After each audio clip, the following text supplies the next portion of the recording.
Hello guys, இன்னைக்கு இந்த வீடியோல பார்க்க போறது அன்லிமிட்டட் சைக்கிக் குவாட் அனிமேவோட செகண்ட் எபிசோட எக்ஸ்பிளனேஷன் தான். ஃபர்ஸ்ட் எபிசோட எக்ஸ்பிளனேஷன் பார்க்காதவங்க லிங்க் டிஸ்கிரிப்ஷன்ல கொடுத்துருக்கேன், செக் பண்ணி பாருங்க. வாங்க இப்ப வீடியோக்குள்ள போலாம்.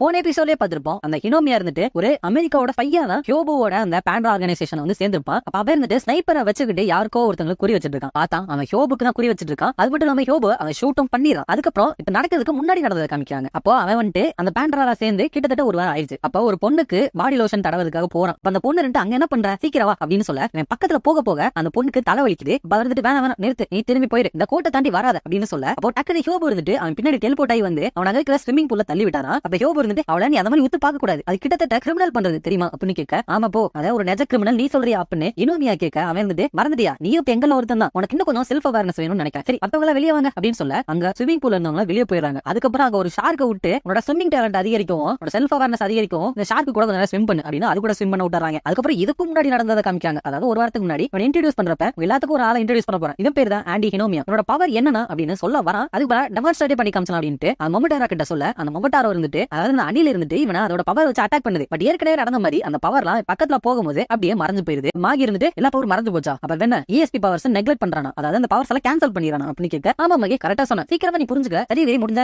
மைண்டுக்குள்ள என்ன இருக்குன்னு ரீட் பண்ணி காமி அப்படின்னு சொல்ல அந்த யூகிரி அப்படிங்கிற குட்டி பொண்ணும் படிக்கிறதுக்கு ட்ரை பண்ணிட்டு என்னால முடியல அப்படின்னு சொல்றா. அது மட்டும் இல்லாம அவளுக்கு பயங்கரமா தலையும் வலிக்க ஆரம்பிக்குது. அப்ப ஹியோபோ இருந்துட்டு மத்த எஸ்பர்ஸோட பவர்ஸ் அஃபெக்ட் பண்றதுனால பக்கத்துல போக போக அவங்க பாடியில அதுக்கான சிம்டம்ஸ் தெரியும், தலை வலிக்கும், மயக்க வரமா இருக்கும், பல்லு கூட வலிக்கும். அதுக்கு எல்லாருமே வந்துட்டு மோசமா நடந்துக்காதீங்க, பாவம் வேணும்னு அப்பெல்லாம் பிறந்தான் அப்படின்னு சொல்ல என்ன ஒன்னும் பாவப்பட்டாலும் நடத்த தேவையில்ல அப்படின்னு ஹினோமியா சொல்றான். சோ ஹினோமியோட பவர் என்னன்னா மத்த யாராலுமே அவரோட ESP பவரை ஹினோமியா மேல யூஸ் பண்ண முடியாது. அதுக்கப்புறம் பிரசன்ட்ல அந்த மாகி இருந்துட்டு அவன் ஸ்விமிங் பூல்ல இருந்து எந்திரிச்சு சொன்னோன்னே இந்த உன் ட்ரெஸ் காய வரைக்கும் இதை போட்டுக்கோ அப்படின்னு சொல்லி கொடுக்க அவங்க ரெண்டு பேரும் போயிட்டு இருக்கப்ப நான் உன்னை கேட்கணும் அப்படின்னு சொல்லிட்டு பக்கத்துல வர மாகி இருந்துட்டு பக்கத்துல வராத, எனக்கு தலைவலிக்காம இருக்கு அப்படின்னு சொல்ல அவன் இருந்துட்டு சரி இந்த ஆர்கனைசேஷன் எதுக்காக வச்சிருக்கீங்க அதை பத்தி என்ன சொல்லவே இல்லையா அப்படின்னு சொல்ல மேஜர் இருந்துட்டு அதைத்தான் விரும்புறாரு, அது சொல்லக்கூடாது விரும்புறாரு அப்படின்னு சொல்றான். எல்லாருமே அந்த யோபுவை மேஜர் மேஜர் அப்படின்னு தான் கூப்பிடுவாங்க. அப்ப அங்க சின்ன குழந்தைங்க ரெண்டு பேரு ஓடி வராங்க. அப்ப மாகி இருந்துட்டு இதுக்கு அந்த பக்கம் இருக்குது செக்யூரான ஏரியா, இங்க நீங்க வரக்கூடாது, சரியா போய் வேற பக்கம் விளையாடுங்க அப்படின்னு சொல்ல குழந்தைகளும் போயிடறாங்க. அப்ப ஹினோமியா இருந்துட்டு இந்த ஷிப்ல அதிக அளவு சில்ட்ரன்ஸ் நான் பாக்குறேன் அப்படின்னு சொல்ல நம்ம இப்ப வந்தாங்க ரெண்டு குழந்தைங்க, அவங்களோட அப்பா இவங்க ரெண்டு பேரும் எஸ்பர்ஸ் அப்படிங்கறனால கைவிட்டுட்டாங்க. இப்படி கைவிடப்பட்ட எஸ்பர் குழந்தைங்களை நாங்க எத்தனை பேர் வேணாலும் எடுத்து வளர்க்க தயாரா இருக்கும், சரி உன்னோட ஹெல்ப் ஏதாவது தேவைப்பட்டுச்சுன்னா நாங்க உனக்கு கூப்பிடுறோம், அது வரைக்கும் போயிட்டு என்ன வேணுமோ பண்ணிக்கோ அப்படின்னு சொல்லிட்டு அந்த செக்யூரான ஏரியாக்குள்ள போக ஹினோமியா இருந்துட்டு அதாவது என்ன அந்த பக்கம் விட மாட்டீங்க அப்படின்னு சொல்றீங்க அப்படிதானே அப்படிங்கிறப்ப கரெக்ட் அப்படின்னு அவன் காதுல ஒரு குரல் கேக்குது. திரும்பி பார்த்தா இன்னொருத்தன் தூரமா தான் நிக்கிறான். அப்ப ஹினோமியா இருந்துட்டு எப்படி என் காதுக்குள்ள பேசுற மாதிரி தானே இருந்துச்சு அப்படின்னு நினைக்கிறான். அதுக்கப்புறம் அவன் இருந்துட்டு அந்த மாகி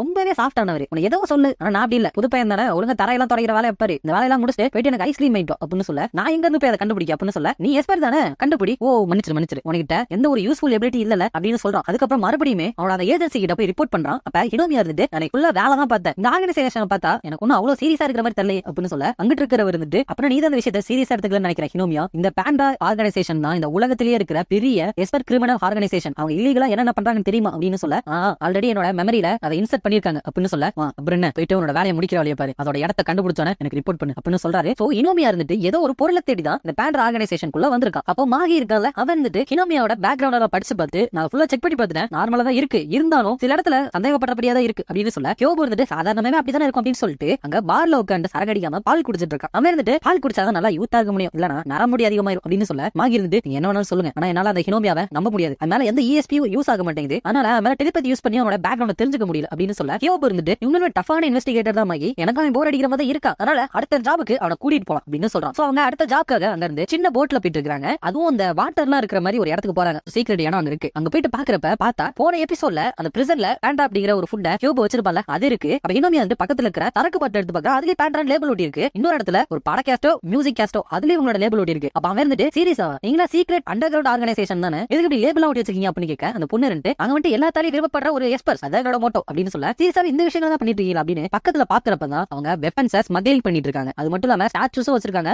சிலையையும் கடத்தி ஸ்மக்லிங் பண்ணிட்டு இருக்காங்க. அப்ப ஹியோபோ இருந்துட்டு மோமிஜி இன்னைக்கு ட்ரேடா வச்சுக்கலாம்னு அவங்கள்ட்ட சொல்லிரு அப்படின்னு சொல்றான். அந்த நீல கலர் முடி இருக்கிற பொண்ணு பேரு மோமிஜி. அப்ப ஹினோமியா இருந்துட்டு ட்ரேடா அப்படின்னு கேட்க ஆமா இந்த சிட்டி தான் ட்ரேட் பண்றதுக்கு ரொம்பவே நல்ல சிட்டி அப்படின்னு சொல்ல அப்பனா மாஃபியா கும்பலுக்கு இதெல்லாம் விற்க போறீங்களா அப்படின்னு கேட்கறான் ஹினோமியா. அதுக்கப்புறம் அவங்க போட்ல போயிட்டு இருக்காங்க. அப்ப ஹியோபோ இருந்துட்டு மாகி அப்படின்னு சொல்றான். உடனே புரிஞ்சு அப்படின்னு சொல்லிட்டு அவனோட முடி இருக்குல்ல அப்படியே ரக்க மாதிரி மாத்தி அங்க இருந்து பறந்து போயிடும். அப்ப அந்த மொமோட்டாரா இருந்துட்டு உனக்கு புரிஞ்ச கஷ்டமா இருக்குல்ல, மாகியால அவரோட உடம்புல இருக்கிற கார்பனை அட்டாமிக் லெவல்ல அவருக்கு பிடிச்ச மாதிரி கண்ட்ரோல் பண்ண முடியும் அப்படின்னு சொல்லுது. அப்ப மேல ஒருத்தர் இருந்துட்டு இவங்களை கண்காணிச்சு இவங்க எங்க போறாங்கன்னு வேற யார்ட்டோ சொல்லிட்டு இருக்கான். அவனை போயிட்டு மாகி பிடிச்சா கூட சண்டை போடுறான். அவனும் எஸ்பர் தான், பட் இருந்தாலும் ஈஸியா டிஃபீட் பண்ணிதான். அது மட்டும் இல்லாம இன்னும் நிறைய பேர் வந்துடுறாங்க. ஆனா இவங்க இருந்து ஜாலியா உட்காந்து சாப்பிட்டு இருக்காங்க. அப்ப ஹினோமியா இருந்துட்டு ஏதோ வெக்கேஷன் வந்த மாதிரி கவலையே இல்லாம இருக்கீங்க அப்படின்னு கேட்க, அந்த ஆரஞ்சு கலர் முடி வச்சிட்டு இருக்க அந்த மாகி கிட்ட பேசுறான். அப்ப ஹினோமியா இருந்துட்டு எப்படி அவன் டெலிபதிகளா பேசுறானா அப்படின்னு கேட்க, அந்த மோமிஜி இருந்துட்டு சரி நாங்க இங்க கிளம்பிடும் அப்படின்னு டெலிபோர்ட் ஆக, ஒரு டெலிபோர்ட் ஆக முடியுமா அப்படின்னு ஹினோமியா சொல்ல, யோபு வந்துட்டு அங்க இருக்கிற ஃபுட் எல்லாம் மேல தூக்கி வீசி என்ன இன்னும் உட்காந்துட்டு இருக்க, அவங்க போயிட்டாங்களா சீக்கிரம் போ கிளம்பு கிளம்பு அப்படின்னு அதை விட்டு அடிச்சிட்டு இருக்கான். அப்ப ஹினோமியாவும் சரி போற அப்படின்னு ஓடி போயிட்டு நோ பாஸ் மாதிரி எனக்கு ஆர்டர் போட்டுட்டு அப்படின்னு சொல்ல, மறுபடியும் அவன் காது கிட்ட அந்த ஆரஞ்சு கலர் முடி வச்சிருக்கான் பேசுறது கேக்குது. அவன் வந்துட்டு ரைட் போயிட்டு கோட்டையாடு போய் பாரு அப்படின்னு சொல்ல, அவனும் அங்க போய் பாக்குறப்ப அவன் காதுல என்னமோ ஒரு சத்தம் கேட்கிற மாதிரி இருக்கு. இவனுக்கு முன்னாடி மேல அந்த ஒரு கீழே விழுகிறான். ஆனா அந்த சத்தம் அவனுக்கு கேட்கல, இவன் பேசுற சத்தமும் கேட்கல. பார்த்தா அந்த ஆரஞ்சு கலர் முடி வச்சிருக்கவன் வாயை திறந்து அவனோட பவரை யூஸ் பண்ணிட்டு இருக்கான். இப்ப மேல மாகி மத்தவங்க கூட சண்டை போட்டுட்டு இருக்கான். அப்ப மோமிஜையும் டெலிபோர்ட் ஆகி அவரோட சைக்கிக் பவரை வச்சு அவரோட கை அச்சு மாதிரி வர வச்சு அங்க ஒருத்தனை டிஃபீட் பண்றான். சோ அந்த ஆரஞ்சு கலர் முடி வச்சிருக்கிறவனோட பவர்னால சத்தம் வெளியே கேட்காதனால வெளியே போற மக்களுக்கு இவங்க இங்க சண்டை போட்டுட்டு இருக்கிறதே தெரியல. அப்ப ஹியோபு இருந்துட்டு என்னாச்சு அப்படின்னு கேட்க, அந்த ஆரஞ்சு கலர் முடி வச்சிருக்கிறவர் இருந்துட்டு இவங்க மால்டனி ஃபேமிலியே சேர்ந்தவங்க தான், நம்ம நைட் ரைட் பண்ண போறோமோ அதே ஃபேமிலி தான் அப்படின்னு சொல்றா. அப்ப ஹியோபுவும் யூகரியும் அங்க நடந்து போறோம். இவங்க ரெண்டு பத்தி நிறைய பேர் கொல்ல வந்திருக்காங்க போல, அவனை டிஃபீட் பண்ணிட்டு போயிட்டு இருக்காங்க. அதுக்கப்புறம் அன்னைக்கு நைட் அந்த ட்ரேடும் நடக்குது. அதாவது அந்த கன் எல்லாம் சிலையெல்லாம் ஒரு ஃபேமிலிக்கு கொடுக்க போறாங்க. அப்பதான் எபிசோட் ஸ்டார்டிங்ல பார்த்த மாதிரி இனிமே அந்த ஸ்னைப்பர் ரைஃபிள் வச்சிட்டு இருக்கான். அதாவது எங்க வரதுக்கு முன்னாடி என்ன நடந்திருக்கும்னா, இப்ப இவங்க வந்து அட்டாக் பண்ணாங்களா அவங்க கிட்ட தான் இன்னைக்கு நைட் அவங்க அந்த துப்பாக்கி சிலை எல்லாத்தையுமே ஸ்மக்லிங் பண்ண போறாங்க. அப்ப அங்க இருக்கிறவங்க எல்லாம் இவங்க இப்படி பண்ணதுக்கு அப்புறமும் அவங்கள்ட்ட ட்ரேட் பண்ணணுமா அப்படின்னு கேட்க, ஹியோபு வந்துட்டு அதெல்லாம் ஒரு பிரச்சனை இல்ல, அவனோட பழைய ஃப்ரெண்ட் தான், உண்மையுமே அவரோட மோட்டிவ் என்னன்னு நான் கண்டுபிடிச்சாகணும். அப்புறம் ஹினோமியா நான் ஷூட்னு சொல்லுவேன், அப்ப நீ கரெக்டா ஷூட் பண்ணிடணும், ஏன்னா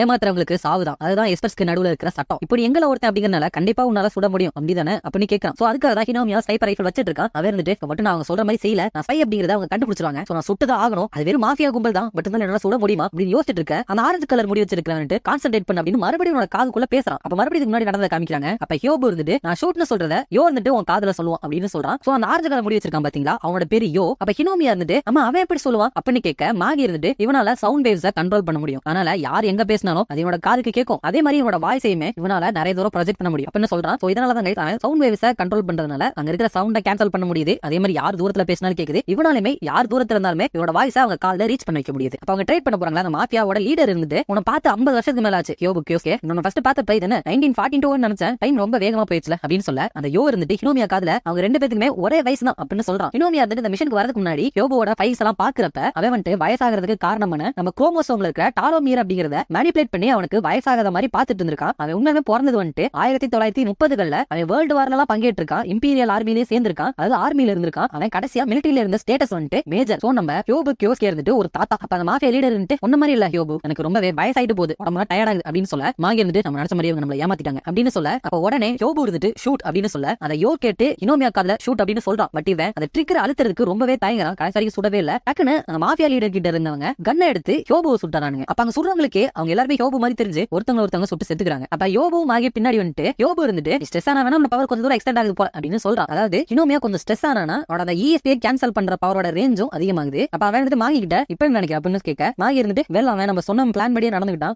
நம்ம தான் நினைக்கிறேன் அப்படின்னு சொல்றான். அதுக்கப்புறம் ஹினோமியா பக்கத்துல வந்துட்டு அவனுக்கு ஒரு கிஃப்ட் ஆர்டர் பண்ணி கொண்டு வந்திருக்கேன், நீ எப்பவுமே போட்டு அப்படின்னு சொல்லிட்டு அந்த காலையில இருக்கிற பெண்டன்ட் மணியா அவனுக்கு ஒன்று மாட்டி விடுறான். அதாவது அது வந்துட்டு லிமிட்டர் எப்படி ஹியோபோட பவர் அது சப்ரஸ் பண்ணுதோ அதே மாதிரி ஹினோமியாவோட பவரையுமே அது சப்ரஸ் பண்ணுது. இப்போ ஹியோபோவால அவன் மேல ESP பவர்ஸை யூஸ் பண்ண முடிஞ்சு அவன் டெலிபோர்ட் பண்ணி அந்த மீட்டிங் நடத்துகிற இடத்துக்கு கூட்டிட்டு போயிட்டு அந்த லீடரோட தலையை வெட்டி பாக்குறப்ப அது வெறும் ரோபோட் தான். மகி இருந்துட்டு உண்மையானவன் ஏதோ அங்க தூரத்துல இருக்கான், அவன் நம்ம மேஜர் மாதிரியே ரொம்பவே பவர்ஃபுல்லான எஸ்பர். அங்க இருந்தே அவனோட ESP பவர் மூலியமா இருக்கிறவனோட ஆளுங்களை காப்பாத்தலாம் அப்படின்னு பார்த்தா ஏதாச்சும் சான்ஸ் கிடைச்சா மேஜரை கொல்லலாம்னு பாத்துட்டு இருந்தான் அப்படின்னு சொல்ல, ஹியோபோ இருந்துட்டு ஆனா நீ அவன் இருக்கிற பில்டிங்க்கு மேல இருக்கிறப்ப அவனோட ESP பவர் எல்லாமே கேன்சல் ஆயிருச்சு, என்னால ஈஸியா அவங்களை ஹிப்னோடைஸ் பண்ண முடிஞ்சிருச்சு அப்படின்னு சொல்றான். சோ அவனை ஷூட் பண்றதுக்காக அங்க மேல நிறுத்தி வைக்கல, அங்க இருக்கிறவனோட ESP பவரை கேன்சல் பண்ணதான் அவன மேல நிக்க வச்சிருக்கானுங்க. அப்ப ஹியோபோ இருந்துட்டு மை டியர் ஃப்ரெண்ட் கார்லோ, நான் ஏன் அப்பவே உன்ன மாதிரி மேஜர் ஆனேன்னு தெரியுமா, ஏன்னா நான் ஒரு தடவை செத்துட்டேன், செத்து எனக்கு ஒரு ப்ரொமோஷன் கிடைச்சது, அதே மாதிரி இப்ப நீ சாக போற, உனக்கு ப்ரொமோஷன் கிடைக்குதான்னு பார்க்கலாம் அப்படின்னு சொல்ல, அந்த கார்லோ அப்படிங்கிற வயசானவர் இருந்துட்டு அவரோட ESP பவர்ஸை யூஸ் பண்ண அது ரொம்பவே பவர்ஃபுல்லா இருக்கு, முன்னாடி இருக்கிற எல்லா கண்ணாடியுமே உடையுது. பட் ஹியோபோ இருந்துட்டு அவனோட பவர் வச்சு அந்த கண்ணாடி எல்லாத்தையுமே அப்படியே நிறுத்தி அப்புறம் அவனோட அந்த லிமிட்டரை ஆஃப் பண்ணிட்டு அவனோட ஃபுல் பவரை ரிலீஸ் பண்ணிட்டு என்னோட old friend Carlo rest in peace அப்படின்னு சொல்லிட்டு இவனோட பவரை யூஸ் பண்ணி அவனோட உடம்பெல்லாம் வெடிக்க வச்சு அந்த இடத்தையுமே வெடிக்க வச்சு அவனை கொன்னாரான். அதுக்கப்புறம் அங்க ஷிப்ல